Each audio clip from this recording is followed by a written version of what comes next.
What's up, you movie collecting bastards, and welcome back to the Lucid Nightmare. I'm your host as always, Jay Schatzer, and it is now time for another Quickie movie haul. It's been a little bit. The pile actually grew a lot more. I had it whittled down there for a while, but we are back to square one with a shit ton of movies to showcase off. So let's get into it and show some of the newer ones that I've gotten, some that have been lost in the pile for a while, and they're all over the place from different genres and different eras. Some new stuff, some old stuff, and everything in between. So let's get into it. The first movie is a very curious one because I don't really know too much about it. I saw the trailer for it and kind of dig the vibe it was giving off. It kind of reminded me of Children Shouldn't Play with Dead Things, one of my all-time favorite low-budget zombie movies. And this one's from 1988, and it's just very odd-looking. It is called Curse of the Blue Lights. Very strange title, with even stranger kind of artwork here. Just a very strange-looking movie. But it is a zombie movie, a low-budget zombie movie from the late 80s, and this was put out by Vinegar Syndrome. But I've been kind of curious ever since I saw the trailer a few weeks ago, and I believe this is one of their newer releases that they put out. But yeah, I don't really know too much other than from what I've seen from the trailer, but it definitely intrigued me, and got me curious, because anything that has that kind of Children Shouldn't Play with Dead Things vibe, I'm definitely down for. I've seen a few of the reviews. There was a really cheesy acting. That doesn't sway me at all, because any low-budget zombie film usually has some cheese to it. But they said touted the special effects work, I guess, and the creature effects and zombie effects were pretty good in it. So yeah, it's got my curiosity piqued, and just waiting for a time to actually check it out. I don't know if I get done with this video soon enough I can watch it tonight, but I have a whole 3 or 4 day weekend that I'm planning to spend down at the cottage, and I'm just going to be going through all of these movies that I've been kind of meaning to check out, and kind of creating a whole new review for these ones. So I'll be taking notes, and you'll see those in the future. But Curse of the Blue Lights, very interesting. But yeah, I'm looking forward to checking it out. Let's move it on to another curiosity. This one's also by Vinegar Syndrome. I've been picking up a whole bunch of Vinegar Syndrome films lately, because they have so many interesting ones that they put out, and new releases just keep coming and coming and coming. So I picked up this one, and it's a double feature, I guess. And I guess it's a sequel. I mean, I guess they're in a series. I've never heard of it. It's Battle for the Lost Planet, and it also has Mutant War in it as well, which I believe is a follow-up to the first film, Battle for the Lost Planet. But it's a low-budget sci-fi film with, it looks like, a lot of stop-motion effects, creatures and aliens, and very low budget, but it's very ambitious looking, I guess you could say. And that's what I saw from a lot of the reviews. And I kind of checked out on Vinegar Syndrome's YouTube channel the trailer for it, for both films. It looks pretty interesting, so I was kind of really looking forward to it ever since watching, I'm a huge fan of Equinox and the stop-motion work on that one. But what the hell's the last one I just reviewed? Oh my god, my brain is so fried. I just got done working out too. I can't think of what it's called. But love the stop motion, weird, low budget effects work of these kind of films. And this one looks right up my alley.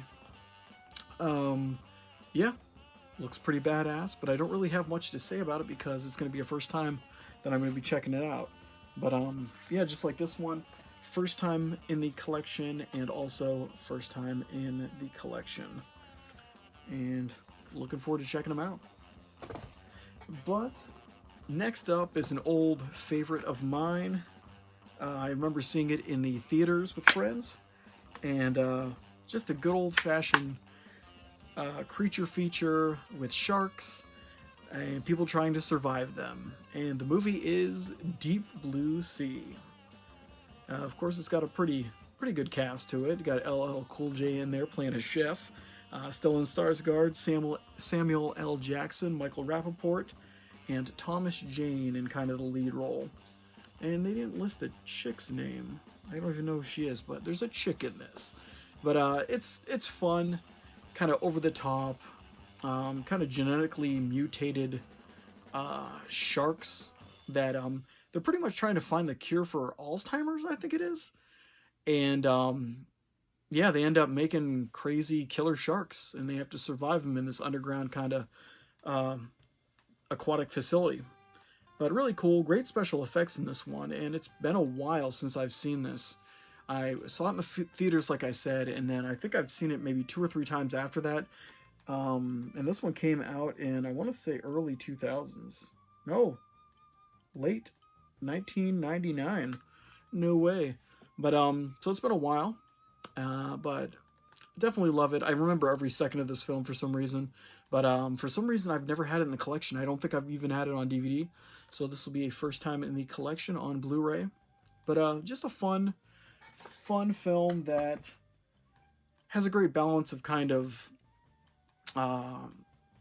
horror and sci-fi in there, and then some splashes of comedy in there. They don't like overstay their welcome, so it's got a nice little balance in there.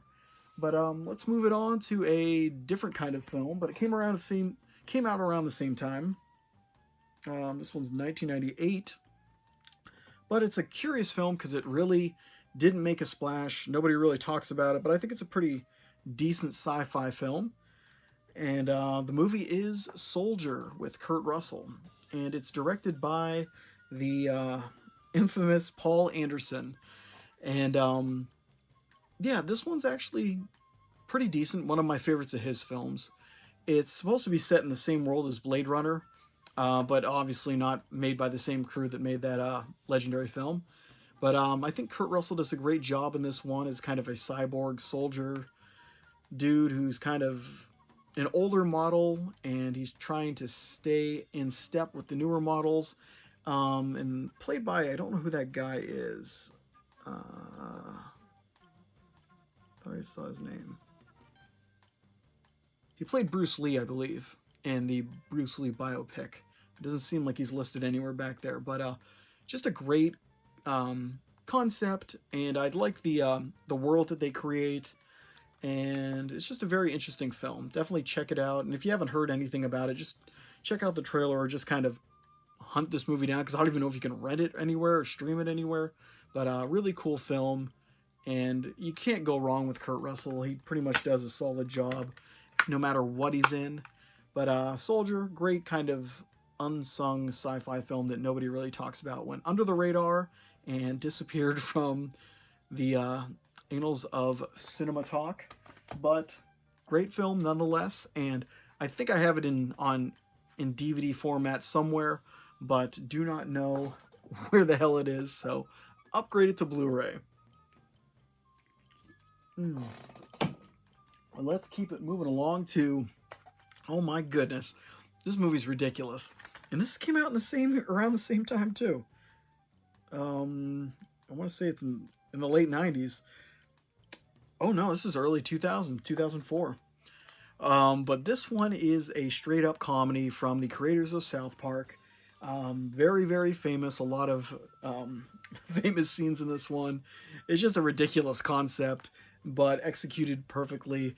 The movie is Team America, World Police, America, F yeah, you know how the song goes.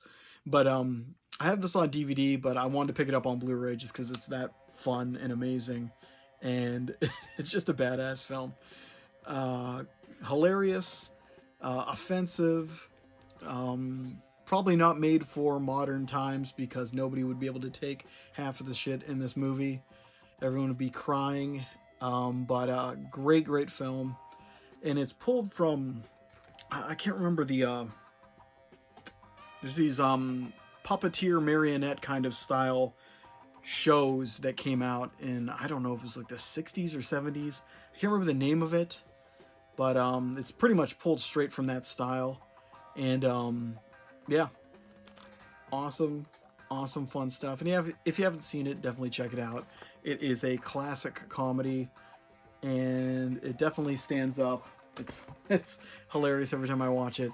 But yeah, great addition to the collection. Like I said, already own it on DVD, but had to upgrade it. But let's move on to something that I have never had before, and it's been a long time since I've seen it, and I can't remember much about it, just bits and pieces, because I was really young when I watched it on like maybe HBO or Cinemax. But the movie is kind of an 80s comedy horror film, teen comedy. It is Girlfriend from Hell. And I just remember this one being a hell of a lot of fun. And like I said, it's been a while, but I want to check it out just to see how it holds up from the bits and pieces that I do remember. But I remember it just being a good time. And if it's 80s, I'm going to love it no matter what. Because I don't think there's really an 80s movie that I just don't like. So, hey, Girlfriend from Hell, why the hell not? But this one is put out by some company I've never even heard of. What the hell does that even say? I don't know what it says. If anyone knows who put this one out. But, yeah, just had to pick it up because I want to check it out to see if it kind of, from the bits and pieces that I do remember, if it stands up. But I'm pretty sure it is if it's 80s, so hell yeah. First time in the collection. Looking forward to checking it out after all these years. But next up is a very modern film. It's part of the Marvel Universe and one of the later phases. I don't even know where we're at right now. But it's did horrible at the box office. Nobody talks about it. It's pretty much been disregarded from canon because I don't even think they even reference it in anything else. But I thought it was interesting because it deals with a lot of concepts that I am intrigued by. But let me tell you what it is. It is Eternals. And yeah, not a lot of people like this one, but I thought it was interesting. And I'm not a huge like Jack Kirby, like the original Eternals kind of comics. I love the art style of those comics, but I never really followed it. I don't know the story too well, so when they hacked all this up, did their own thing, and kind of diversified the whole cast, didn't really bother me because I don't really have an attachment to any of that story, the lore.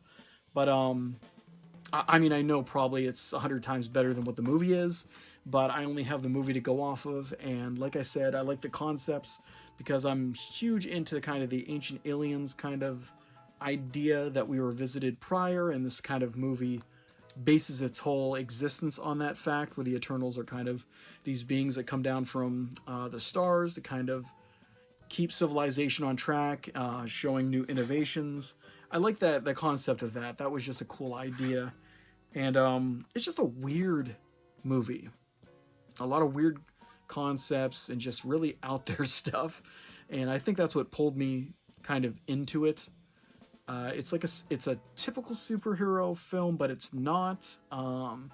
It's just odd and obscure and strange. And I love the fact that it didn't land very well with audiences. So it's just kind of a weird cinematic Marvel oddity.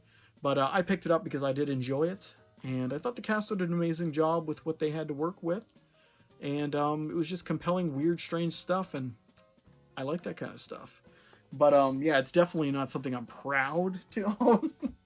Because it doesn't really have that good of a reputation. And Marvel has kind of soured me with all the shit they've put out recently, where it's just an embarrassment after Endgame. But I did enjoy Eternals.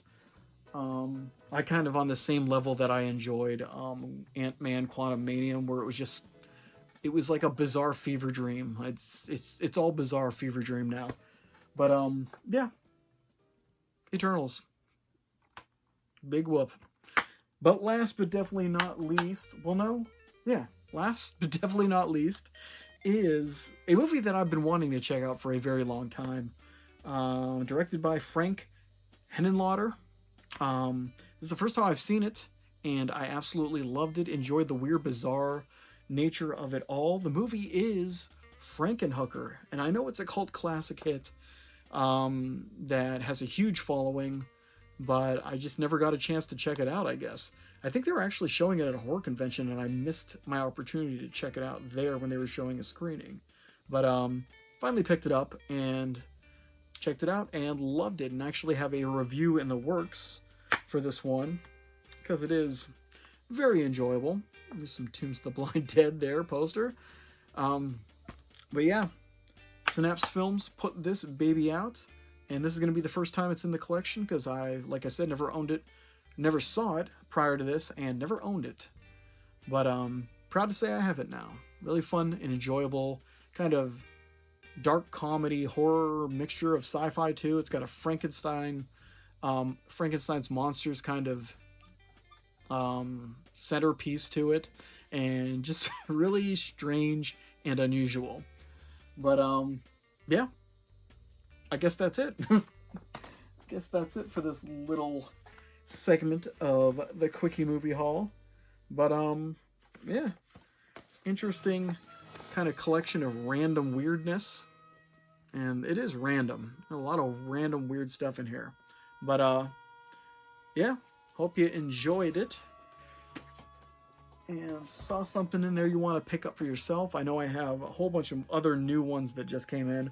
One that's supposed to come in a couple days, and then I have a big video box set that's coming from Arrow Films. I don't know when that's going to ship. Everyone keeps getting theirs, but I don't have mine yet. And just picked up another awesome one that I've been wanting to check out. That's coming tomorrow. And I'm still waiting on that damn Mexican box set of films. The release date keeps getting pushed back month to month, but hopefully it'll arrive sometime within this year. But yeah, that's it for me today. Hope you guys enjoyed that one, and I hope you like what I'm doing here. If you do, please like and subscribe, and if you have time, leave a comment below, because I always love hearing from you guys. But until then, I will see you all the next time I'm in front of a camera talking about movies. So stay safe, stay out of trouble, and I will see you guys later. Now get the hell out of here, man.